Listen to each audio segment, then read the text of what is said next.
ওখানে নারী সদস্যরা ছিল, পুরুষ সদস্যরাও ছিল। তাদের উপরও পুলিশ এক পর্যায়ে লাঠিচার্জ করে। তো তাদের যখন লাঠিচার্জ করে সেটা আমি লাইভে দেখাচ্ছিলাম এবং সেখানে নারী কর্মী যারা ছিল তাদের উপরও লাঠিচার্জ করা হয়। তো এটা আমি লাইভে বলেছিলাম যে নারীদের উপরও লাঠিচার্জ করা হচ্ছে বা পুলিশ লাঠিচার্জ করছে নারীদের উপরে। এরকম একটা বাক্য বলার কারণে পুলিশ আমার উপর অ্যাগ্রেসিভ হয় এবং সজোরে সাথে সাথেই যে আমার উপরে আঘাত করে। তো প্রথম আঘাতই আমার হাতের আঙুলের উপরে পড়ে, আর পরবর্তীতে আবার যে আঘাত করে সেখানে আমার ফোনের উপর পড়ে, ফোনটা নিচে পড়ে যায়। তো যখন আমি ফোন নিচে থেকে ওঠা যেতে যাচ্ছিলাম, নিচু হয়ে যায়, তখন পেছন থেকে প্রায় 4 থেকে 5 জন পুলিশ আমার উপর আঘাত করে। তো কোনোভাবে আমি ওখান থেকে দৌড়ে চলে আসি, একটা সাইডে চলে যাই। এটা গেল একটা।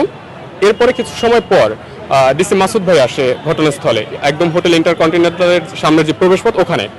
তো ওনাকে দেখা মাত্র আমরা বেশ কয়েকজন গণমাধ্যম কর্মী তার কাছে যাই যে ভাই, পুলিশ আমাদের উপরে হামলা করা শুরু করছে এবং সেটা ইন্টেনশনালি তারা করছে, দেখে শুনে বুঝে তারপরেই করছে। সো এটা বলার পরে মাসুদ ভাই ওইভাবে আসলে কোনো রেসপন্স করেননি। এর আগে যতবারই এই ধরনের ঘটনা ঘটছে মাসুদ ভাইকে জানিয়েছি, তিনি রেসপন্স করেননি। এরকম ঘটনা আসলে খুবই কম, কিন্তু গতকালকে তিনি কোনো রেসপন্স করেননি এবং তিনি থাকা অবস্থায় আরেকজন পুলিশ সদস্য আমাদেরকে গলা ধাক্কা দিয়ে ওখান থেকে বের করে দেওয়ার চেষ্টা করছিল, আমাকে সহ আরো বেশ কয়েকজনকে। সেটার ফুটেজও আছে, সেটাও হয়তো বা সোশ্যাল মিডিয়া আপনারা দেখেছেন বা দেখবেন, দেখার সুযোগ আছে। তো যখন ডিসি মাসুদ ভাইয়ের সামনে বসে এই ধরনের ঘটনা ঘটে, সেটাকে আমরা দুঃখজনক না বলে কি বলবো আসলে।